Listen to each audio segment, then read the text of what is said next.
dia, amigos. Bem-vindos a mais um programa Débora Histórica, de 15 de setembro de 2022, para falarmos sobre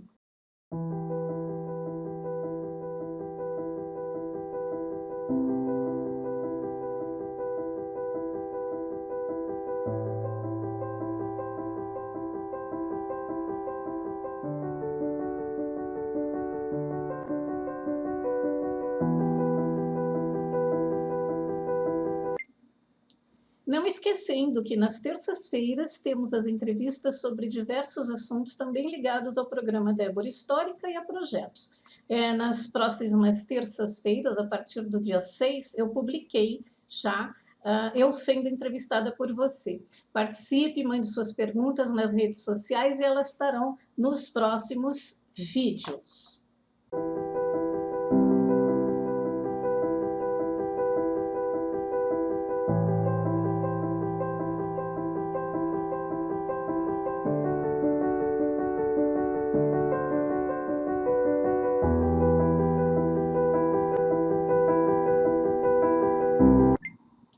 Nos dias 13 e 14, minha entrevista com as perguntas da Nathalie, o Lúcio, a Adriana de Fácil e a Lúcia Winter, já foram postadas no canal e estão à disposição.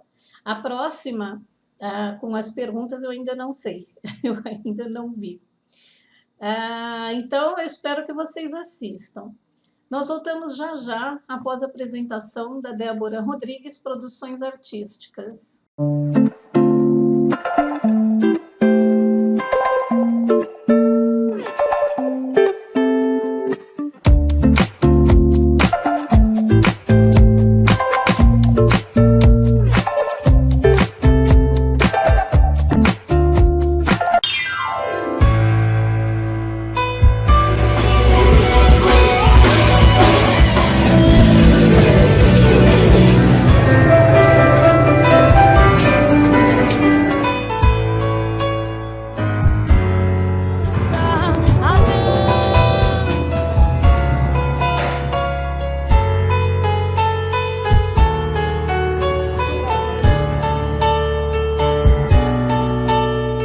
Hoje o nosso tema é musicoterapia, aliás, um assunto muito importante que as pessoas, a maioria, desconhece.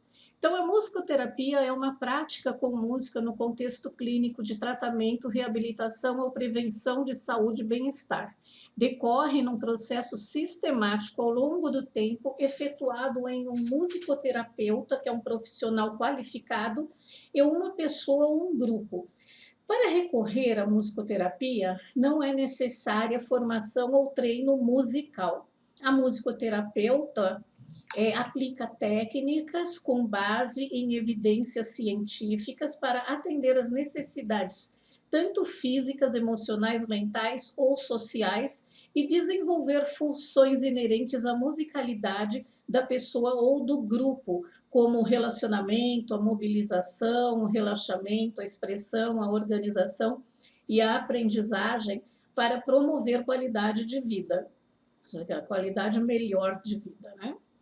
A musicoterapia é internacionalmente reconhecida como uma atividade clínica e regulamentada no âmbito das profissões da saúde. A investigação prática clínica, educação e formação clínica estão definidas por estándares de entidades profissionais de acordo com os contextos culturais, sociais e políticos.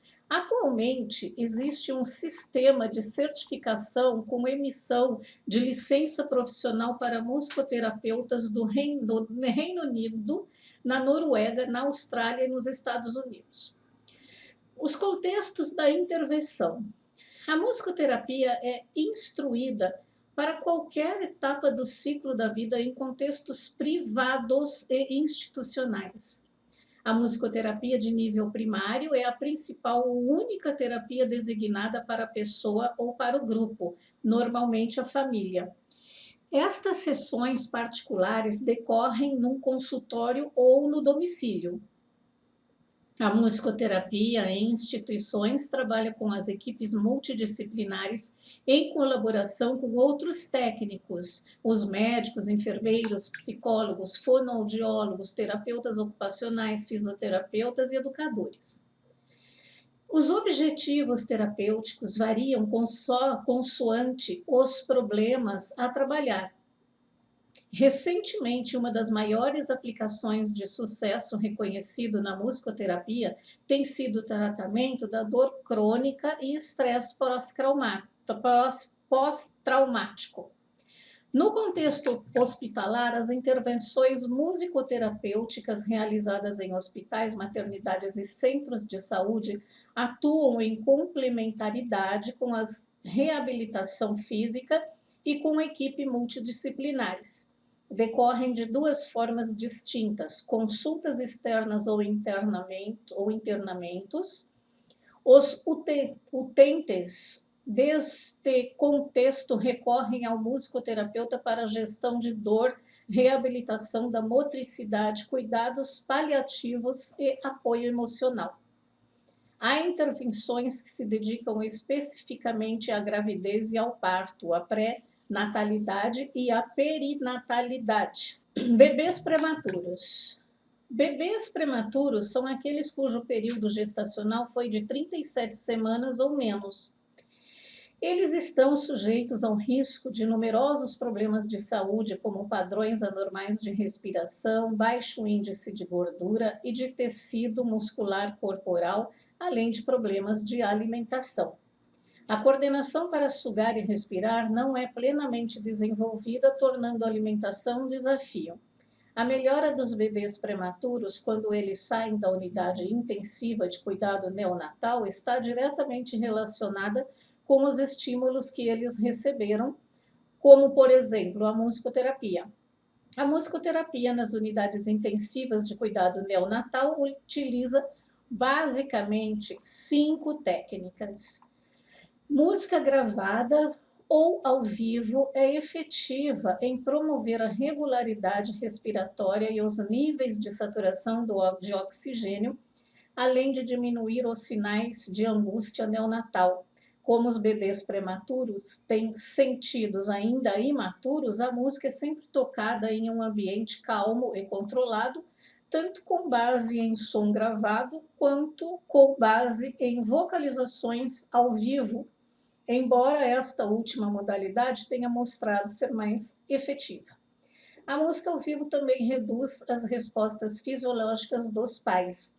Estudos mostraram que a combinação de música ao vivo, como a de harpa, com o método mãe canguru, criança aqui no colo, né? Reduziu os níveis de ansiedade materna. Isso permite aos pais, especialmente às mães, ter mais tempo para se entrosar com os bebês prematuros. O canto de vozes femininas é mais efetivo em acalmar os bebês prematuros do que a música instrumental. Eu cantava muito para minha filha quando ela era criança. Cantava para ela dormir.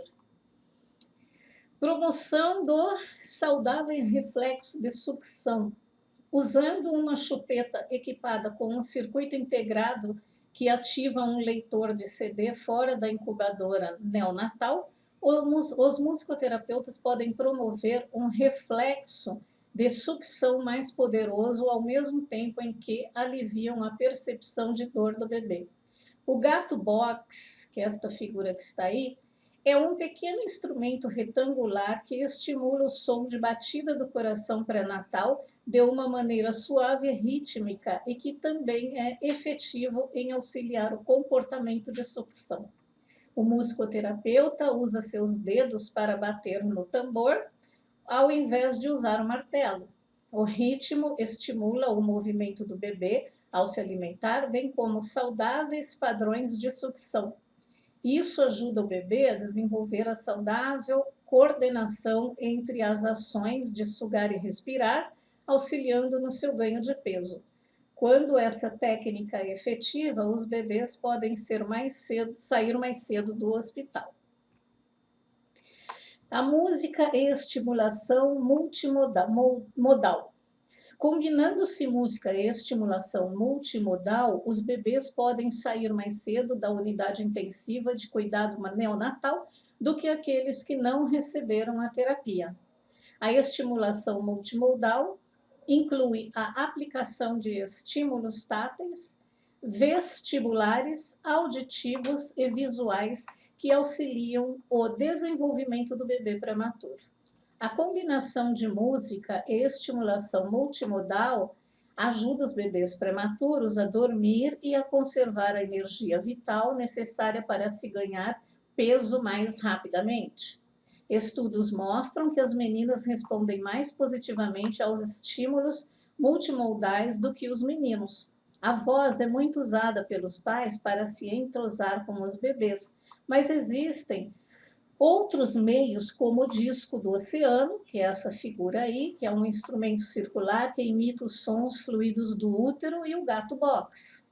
O disco de oceano melhora os ritmos cardíacos deficientes, promove padrões de sono saudáveis, diminui a frequência respiratória e melhora o comportamento de sucção. Estimulação infantil. Este tipo de intervenção usa estimulação musical para compensar a falta de uma estimulação sensorial ambiental normal nas unidades intensivas de cuidado neonatal. O som ambiente na unidade neonatal, às vezes, é estressante, mas a musicoterapia pode atenuar estímulos sonoros não desejados, tornando o ambiente mais calmo e reduzindo as complicações de crianças de alto risco ou com dificuldades de ganho de peso. O entrosamento entre pais e filhos também pode ser afetado pelos sons da unidade neonatal, atrasando as interações entre pais e bebês prematuros. A musicoterapia cria um ambiente calmo e relaxado, permitindo que os pais falem e passem o tempo com seus filhos enquanto eles estão na incubadora neonatal. O entrosamento entre pais e bebês. Os terapeutas estimulam os pais a cantar para os filhos, bem como a lhes propiciar técnicas de cuidado em domicílio. Cantar cantigas de ninar pode relaxar e diminuir a frequência cardíaca dos bebês prematuros. Isso permite que eles preservem energia, favorecendo seu crescimento. Esse tipo de canção também favorece o sono dos bebês, o seu ganho de peso e a sua alimentação. Ouvir a voz da mãe na incubadora aumenta o nível de saturação de oxigênio nos bebês. Então, vamos falar agora na psiquiatria. Contexto para pacientes com psicose, conturbação bipolar e perturbações graves de personalidade. Contexto geriátrico. No contexto geriátrico, dedica-se à melhor qualidade de vida e bem-estar de idosos, trabalhando frequentemente com pacientes vítimas de doença de Alzheimer e demência. Bom, a minha mãe teve, nós acreditamos que nem seja só Alzheimer, ela era demência também. E quando nós fomos, o Job e eu fomos levar minha mãe para o hospital, para a casa de cuidados, até que ela não sabia que ia para lá, nós fomos cantando. E minha mãe, ela não lembrava das coisas atuais, ela só lembrava das coisas antigas, mas ela cantava as músicas exatamente, e ela não esquecia das músicas, exatamente aquilo que ela cantava quando ela era criança, a música que ela cantava quando ela nos ensinou, tudo aquilo que a gente sabia que ela sabia cantar, nós fomos no carro cantando. Aí, quando nós íamos visitá-la, nós também cantávamos lá com ela. E ela cantava, ela lembrava, ela disse, vamos cantar, né? Aí ela lembrava tudo aquilo. Teve uma época aí, depois de um tempo, ela não lembrava mais nem de mim, nem do meu irmão, nem dos filhos dela. Ela sabia que nós éramos filhos dela, porque ela foi, Dona Júlia, quantos filhos você tem? Eu tenho 5. Ah, e quais são? Aí ela falava todos os filhos dela, mas ela não me reconhecia. Né? Depois ela passou a não reconhecer mais o Job também, mas ela continuava cantando as músicas que ela tinha, e ela ficava feliz, né, por cantar isso daí, por cantar as músicas. E nós temos o hábito de cantar. No contexto educacional, frequentemente escolar, com crianças e adolescentes com necessidades educativas especiais, beneficiam deste contexto especialmente os pacientes com perturbações emocionais e do comportamento. Este tipo de intervenção requer frequentemente a reabilitação psicossocial dos pacientes. Inclui-se pessoas com diferentes motoras, com dificuldades motoras, autistas com deficiência mental e paralisia cerebral. No contexto forense, em estabelecimentos prisionais, no contexto comunitário, essas intervenções atuam especialmente na reinserção social, dependências e refugiados, também com grupos terapêuticos de desenvolvimento pessoal através da música, realizam-se com frequência no contexto comunitário, incidindo sobre o bem-estar e a prevenção. No contexto militar, duas das principais patologias apresentadas atualmente das Forças Armadas são o transtorno de estresse pós-traumático e traumatismo crânioencefálico, e ambas costumam ser tratadas através da musicoterapia. As principais técnicas utilizadas são grupo de percussão, audição, canto e composição de músicas. A composição de músicas é particularmente eficiente, pois cria um ambiente seguro onde o paciente pode trabalhar seus traumas e transformá-los em lembranças mais agradáveis. E nós voltamos já com mais história, com a história da musicoterapia, porque nós agora até vimos agora, ou até agora nós vimos o que é a musicoterapia, mas nós voltamos já após a apresentação do estúdio Casa da Sogra para falar sobre a história da musicoterapia.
Da musicoterapia. O primeiro registro sobre o uso terapêutico da música até hoje encontrado está contido nos papiros de Lahun. Os papiros de Kahun são uma coleção de textos egípcios antigos que discutem tópicos administrativos, matemáticos e médicos. Seus muitos fragmentos foram descobertos por Flinders Petrie em 1889 e são mantidos na Universidade de Londres. Também nos livros de Samuel, nos livros de Samuel, Davi tocou harpa para livrar o rei Saul de um mau espírito. Outros registros a esse respeito podem ser encontrados na obra de filósofos gregos pré-socráticos. Apolo era um deus grego da música e da medicina. Acreditava-se que Esculápio curava doenças da mente através de música e canções. Platão dizia que a música afetava as emoções e poderiam influenciar o caráter de um indivíduo. Em todas as mitologias existe o deus da música, da arte. Aristóteles ensinava que a música afetava a alma e descrevia a música como uma força capaz de purificar as emoções. E isto é verdadeiro. Por volta de 400 anos de Cristo, Hipócrates tocava música para doentes mentais. No Império Romano, a teoria de Boécio sobre tratamentos com música criou uma tradição ao longo da Idade Média na Europa. Cornélio Celso advogava o som de símbolos e água corrente para o tratamento de desordens mentais. Até tem aqueles negocinhos de água, né, que fica jorrando. Primeiros estudos. No século IX da Idade de Ouro Islâmica, a música tinha utilização terapêutica. O cientista, psiquiatra e musicólogo Al-Farabi faz referência ao efeito terapêutico da música no seu trato Significados do Intelecto. Nos hospitais árabes, no século XIII, existiam salas de música para os pacientes.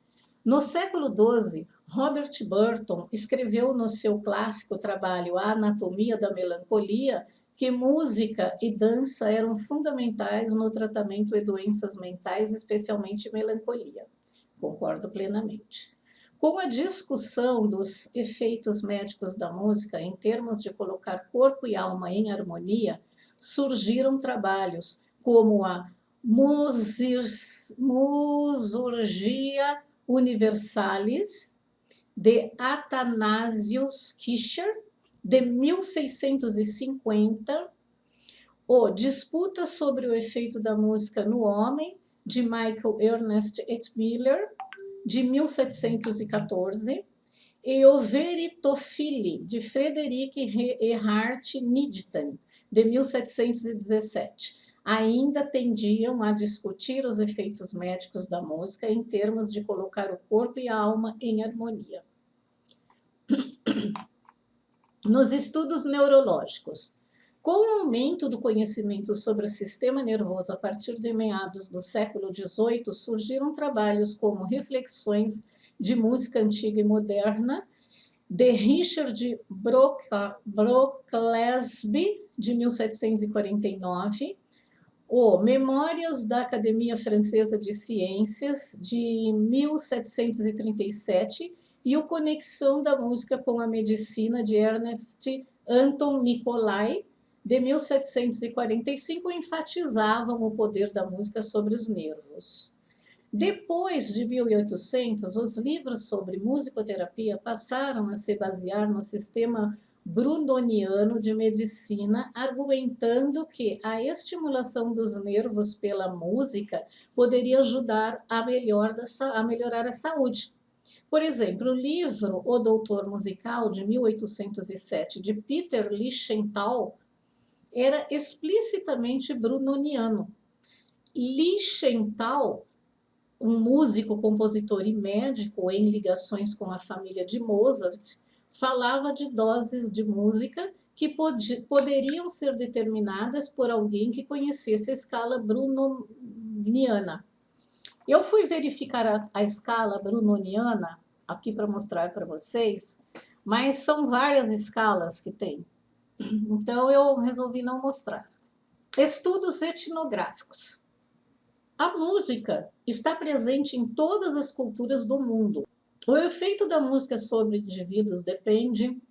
indivíduo depende de vivências associadas a determinados estilos musicais, por um processo de condicionamento estético.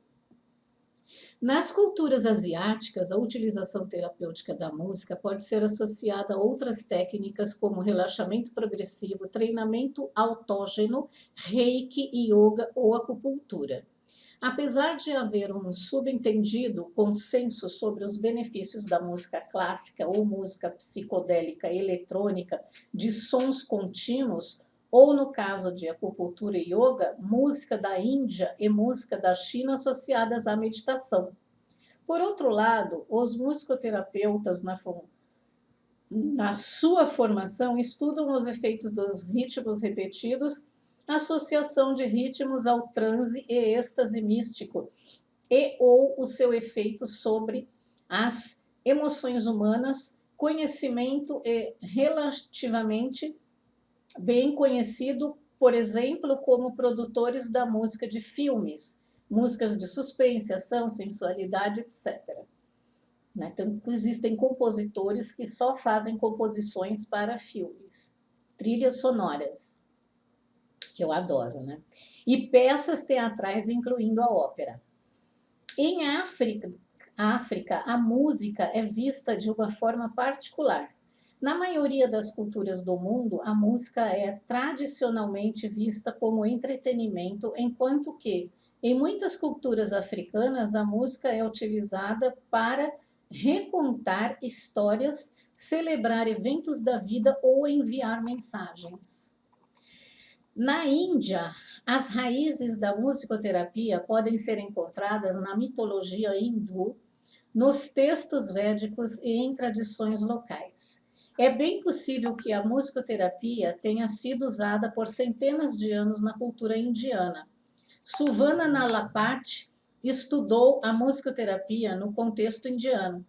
Seus livros Nadalayasindu, Hagashikyu-samrutam, de 2008, Music Therapy in Management, Education and Administration, 2008, e Hagashikitsa, 2008, são usados como livros-textos em cursos de musicoterapia e arte no país. Os curandeiros dos povos nativos dos Estados Unidos empregavam canto e danças para curar seus pacientes. Na Austrália, um dos primeiros grupos conhecidos a curar através do som foram os aborígenes australianos. O didgeridoo é seu instrumento de cura.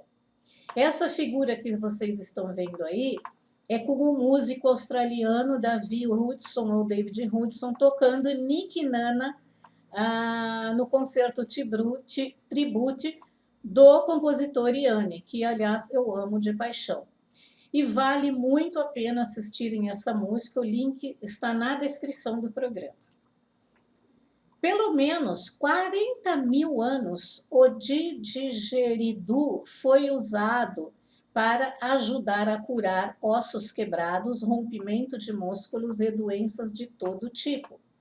A partir do século XX, a musicoterapia começa a receber mais fundamentação científica interdisciplinar e uma organização sistemática facilitadora de futuros resultados esperados. Médicos, psiquiatras e músicos apresentaram ocasionalmente incidentes de tratamentos com recurso à música em revistas científicas e em literatura.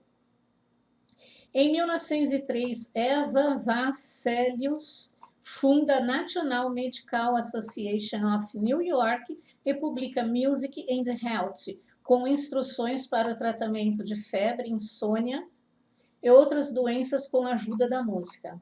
A musicista Margaret Anderson e a enfermeira Isa Moody Ilsen oferecem serviços de musicoterapeuta a soldados canadianos durante a Primeira Guerra Mundial e, em 1919, dão a primeira aula oficial de musicoterapia na Universidade de Colômbia.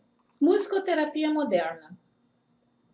A sistematização dos métodos utilizados começou após a Segunda Guerra Mundial, foi de 1939 a 1945, com pesquisas realizadas nos Estados Unidos. O primeiro curso profissionalizante universitário da musicoterapia foi criado em 1944 da Universidade Estadual de Michigan, nos Estados Unidos. Em 1945, o Departamento de Guerra dos Estados Unidos emitiu o Boletim Técnico 187, descrevendo o uso da música na recuperação dos militares hospitalizados. O Exército dos Estados Unidos conduziu pesquisas que comprovaram o efeito positivo da música na recuperação de militares feridos, desenvolvendo a musicoterapia no contexto militar.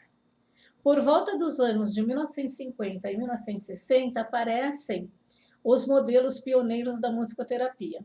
Nordoff Hopkins, musicoterapia analítica, e GIM, G-I-M. Né?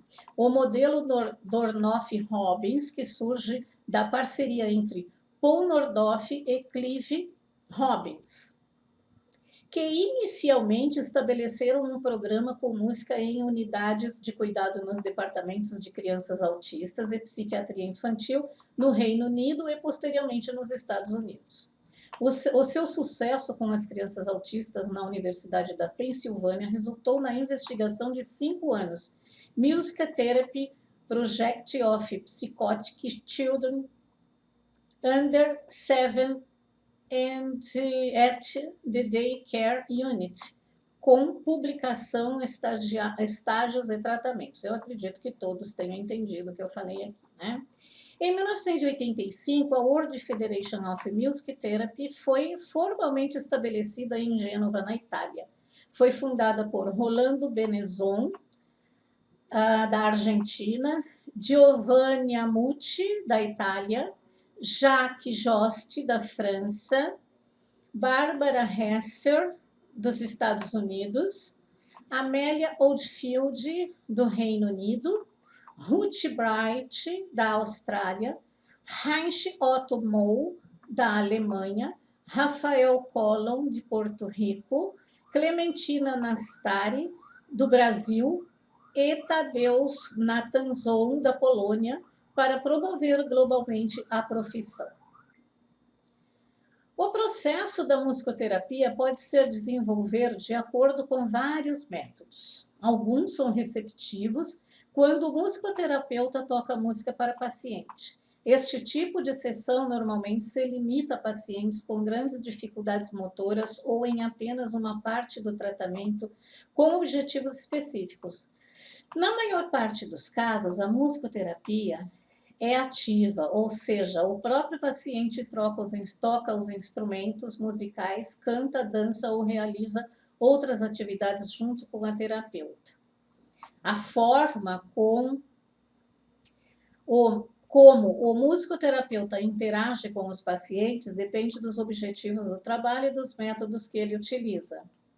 Em alguns casos, as sessões são gravadas e o terapeuta realiza improvisações com composições sobre os temas apresentados pelo paciente. Alguns musicoterapeutas procuram interpretar musicalmente a música produzida durante a sessão. Outros preferem métodos que utilizem apenas a improvisação sem a necessidade de interpretação. Os objetivos da produção durante uma sessão de musicoterapia são não musicais. Por isso, não é necessário que a pessoa possua nenhum treinamento musical para que possa participar na musicoterapia. Modelos: musicoterapia criativa, musicoterapia analítica, imaginário guiado e música, o GIM, né? Musicoterapia Benezon, musicoterapia comportamental, musicoterapia neurológica e musicoterapia comunitária. Os níveis de formação para um musicoterapeuta é o seguinte: é uma formação profissional, uma formação acadêmica, teórica e vivencional, intervenções terapêuticas diretas e supervisão. Formação complementar: conhecimentos da teoria da musicoterapia, vivência e experiências didáticas proporcionadas por um musicoterapeuta. Formação de informação e sensibilização. São seminários, palestras, conferências ou workshops. O musicoterapeuta, em sua função, é feita em cursos de graduação superior em musicoterapia. Em alguns países existe licenciatura, em outros é uma especialização para profissionais de área da música, como músicos, professores de música, profissionais da saúde, como saúde médica, psicólogos, arteterapeutas ou terapeutas expressivos. A formação técnica do musicoterapeuta inclui a técnica vocal e o canto e a técnica de pelo menos um instrumento harmônico. A guitarra e o piano são mais utilizados. De instrumento de percussão e de um instrumento melódico, violoncelo ou flauta e outros, tá?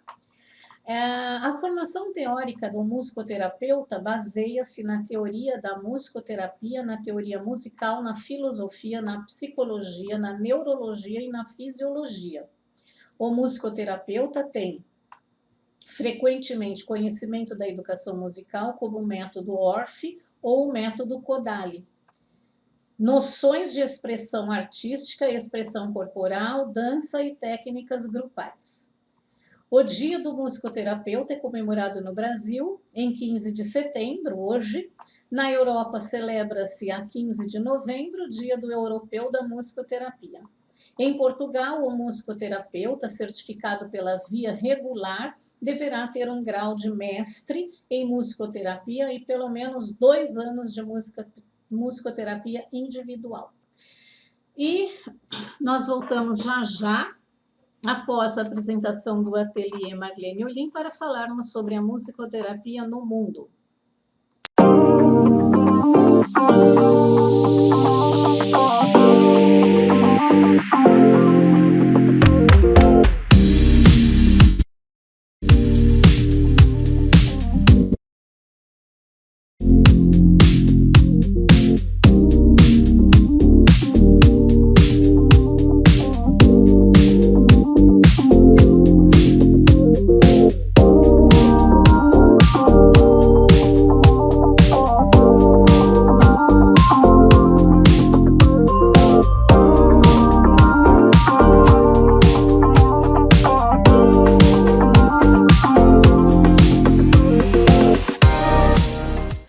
Musicoterapia no mundo. Canadá. Em 1956, Fran Herman, uma das primeiras musicoterapeutas do país, começou um programa de música terapêutica na Casa para Crianças Incuráveis, o atual Hospital de Reabilitação Infantil Roland Burville, em Toronto. O seu grupo, os Tocadores das Cadeiras de Roda, continuou até 1964 e é considerado o primeiro projeto coletivo de musicoterapia do país. O compositor e pianista Alfred Rosé, um professor da Universidade de Ontário Ocidental, foi o primeiro da musicoterapia em London, no Hospital de Westminster, em 1952, e no Hospital Psiquiátrico de Londres, em 1956. 2 outros programas de musicoterapia foram iniciados na década de 1950. Um por Norma Sharp, no Hospital Psiquiátrico de Saint Tomé, em Ontário, e o outro por Thérèse Pageot, no Hospital de São João de Deus, o atual Hospital Louis Hippolyte Lafontaine, em Montreal. Uma conferência em agosto de 1974, organizada por Norma Sharp e 6 outros musicoterapeutas, levou à criação da Associação Canadense de Musicoterapia. Em 2009, a organização tinha mais de 500 membros. Olha que beleza, hein? O primeiro programa de treinamento em musicoterapia no país foi fundado em 1976 do Capilano College, atual Universidade Capilano, em North Vancouver, por Nancy McMaster e Carolyn Kenny. Na Noruega, o país é largamente reconhecido como importante da pesquisa em musicoterapia. Seus maiores centros de pesquisa são no Centro para Música e Saúde da Academia Norueguesa de Música, em Oslo, e o Centro para Terapia Musical da Academia em Grieg, na Universidade de Bergen. O primeiro foi desenvolvido principalmente pelo professor Evan Hood e o segundo pelo professor Brynjulf Stage, não sei falar assim, norueguês. O centro em Bergen tem uma equipe de 18 pessoas, incluindo 2 professores e 4 professores associados, assim como palestrantes e alunos de doutorado em filosofia. 2 das maiores publicações científicas da área se realizam em Bergen: o Jornal Nórdico para Musicoterapia e o Vozes, um fórum mundial para musicoterapia. A maior contribuição da Noruega se situa no campo da musicoterapia comunitária, que tende a ser orientada tanto para o serviço social quanto para a psicoterapia individual. A pesquisa no país estuda vários ambientes sociais, como centros comunitários, clínicas médicas, retiros e aposentados e prisões. Bom, eu não sei falar norueguês, mas eu assisto várias séries e filmes da Noruega, né? Outros europeus. Nos Estados Unidos, A musicoterapia existe desde 1944, quando começou a primeira graduação de musicoterapia no mundo na Universidade Estadual de Michigan e a primeira pós-graduação em musicoterapia no mundo na Universidade do Kansas.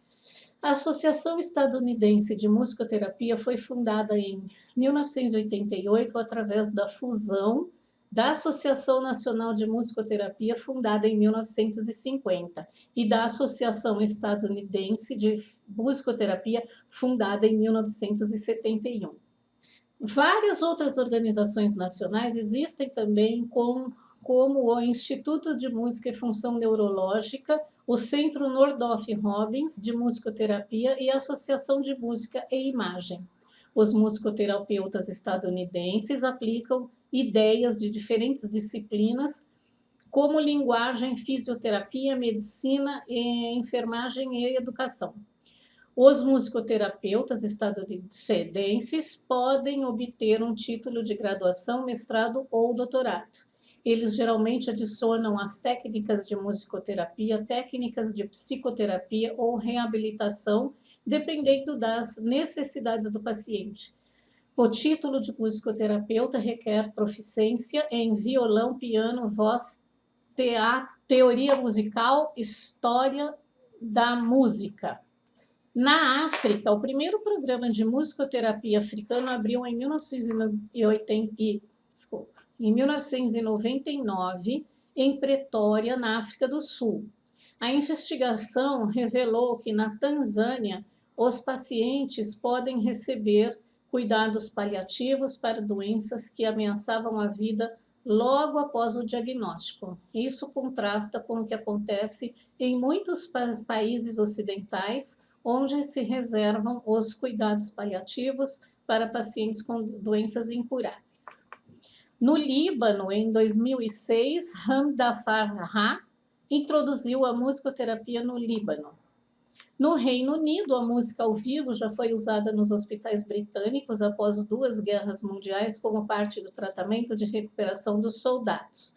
A musicoterapia, tal como ela é entendida hoje, no entanto, só foi introduzida no país das décadas de 1960 e 1970 pela violoncelista Juliette Alvin.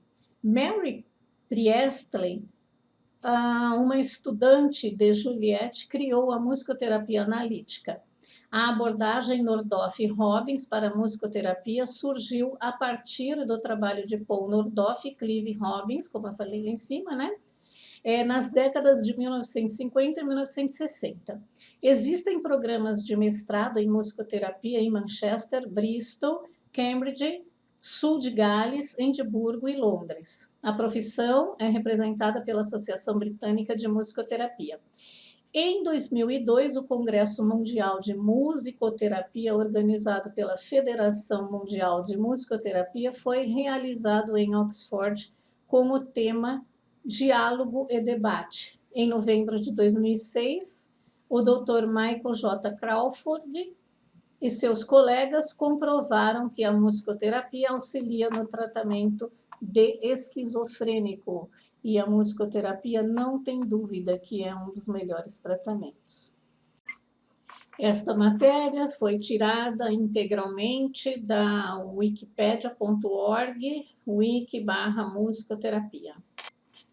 Ao nosso momento musical hoje, nós vamos ficar com essa maravilhosa história da musicoterapia. As poesias, com relação à poesia, vou falar uma poesia novamente da professora Marlene Vieira Pérez, do livro Boca de Mulher. Então, vamos lá, do livro Boca de Mulher.